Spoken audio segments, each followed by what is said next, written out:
morning Philippines, iti travel and leisure ita a Domingo ket intayo man na nagpasyar iti maysa nga probinsya ditoy Pilipinas, isu ti probinsya ti Agusan del Sur.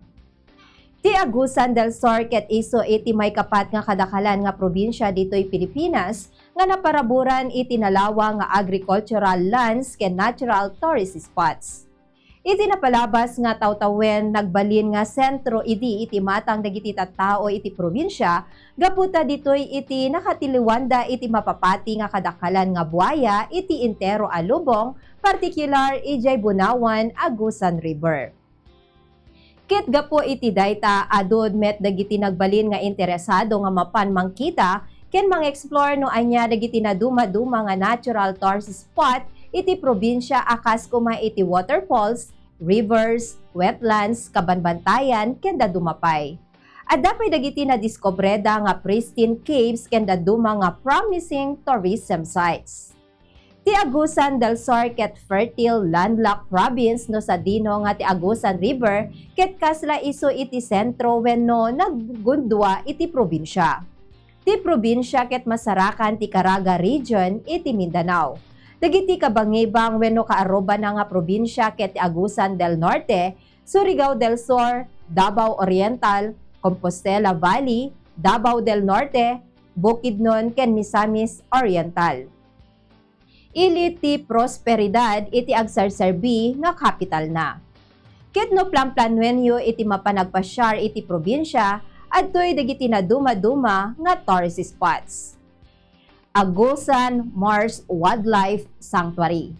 Ti panagpasyar iti Agusan Mars Wildlife Sanctuary, ket ibagbagada nga very unique and unforgettable experience iti Agusan del Sur. May konsiderar daytoy nga maysa kadagiti most ecologically significant wetlands ditoy Pagilian.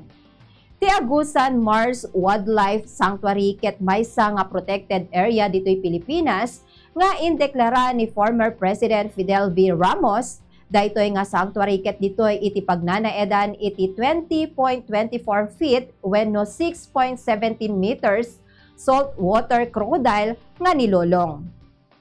The world's largest captive crocodile ken ginasot nga species iti bilit.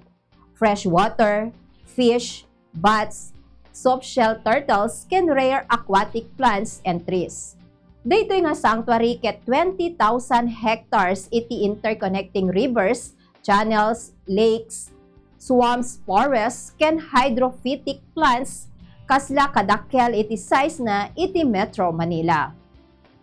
Malaksid iti bird watching, sightseeing, cruising, babaen iti drag out canoe, ken swimming, mabalin mo pay nga ma-experience no kasano iti kasasaad panagbiag ken kultura iti Manubo tribe. Agnanaedda kadagiti floating houses iti sanctuary akas maysa nga komunidad. Ti Agusan Mars Wildlife Sanctuary ket masarakan ti Bunawan, Agusan del Sur. Mount Magdiwata. Ti Mount Magdiwata ket maysapay kadagiti tourist spots ti Agusan del Sur daytoy ket favorite trekking destination mapalokal man wenno foreign mountaineers. Ti kangato na ket 592 meters above sea level, dagiti mountain trekkers ket magdengta iti summit plateau wenno tuktok iti bantay iti maysa nga aldaw no sa dino ket dita iti pakakitaan, iti napintas nga view iti Agusan Marsh ken iti kabangibang na nga probinsya ti Agusan del Sur. Daytoy nga bantay ket sanctuary wenno pagnanaedan dagiti atap nga ayop akas iti Philippine deers, songgo ken tarsiers. Di natural springs ken creeks nga masarakan iti daytoy nga bantay ket agserserbi wenno paggakapuan iti potable water iti probinsya. Ti Mount Magdiwata ket masarakan iti San Francisco, Agusan del Sur. Vega Falls. Ti Vega Falls ket maikon-konsiderar nga maysa kadagiti most amazing waterfalls iti intero nga probinsya iti Agusan del Sur. Daytoy ket 4 tire falls iti kada tire ket adda iti basin na nga mayat para iti swimming.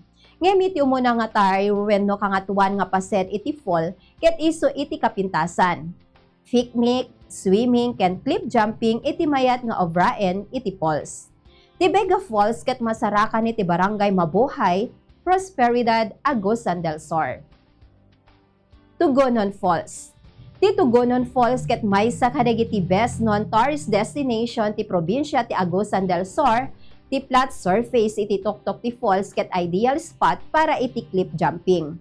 Adami iti tinalawa ken naoneg nga basin iti falls nga mayat para iti swimming, napalawlawan iti falls iti kaykayo ken nadumadu mga klase iti molmola, kastameten iti orchids.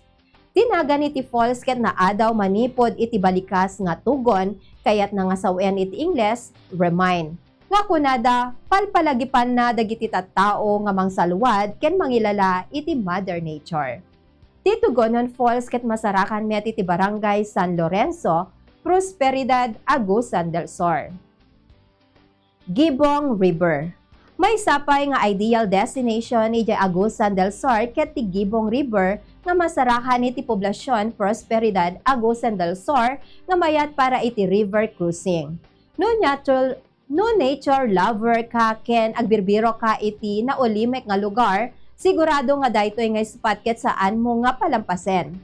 Ti karayan ket iso iti source of water irrigation iti nasorok nga 6,000 nga ektarya iti Kapagayan. Ti Gibong River ket iso laeng iti gateway nga mapan iti Binaba Falls. Binaba Falls. Ti Binaba Falls ket Masarakan iti Prosperidad, Agusan del Sur ket very refreshing ken nadalos iti danumna. Saan unay nga popular daytoy nga falls ken manmanulaeng ti turista nga mapmapan, ngem favorite destination daytoy dagiti agnaneed iti daytoy nga lugar. Ongop Cave.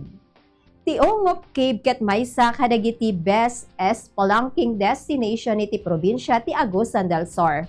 Ti danom nga agapgapo iti dayta nga kuweba, ket ininumen dagiti agnaneed iti dayta nga lugar, tapatsenda nga makaagas.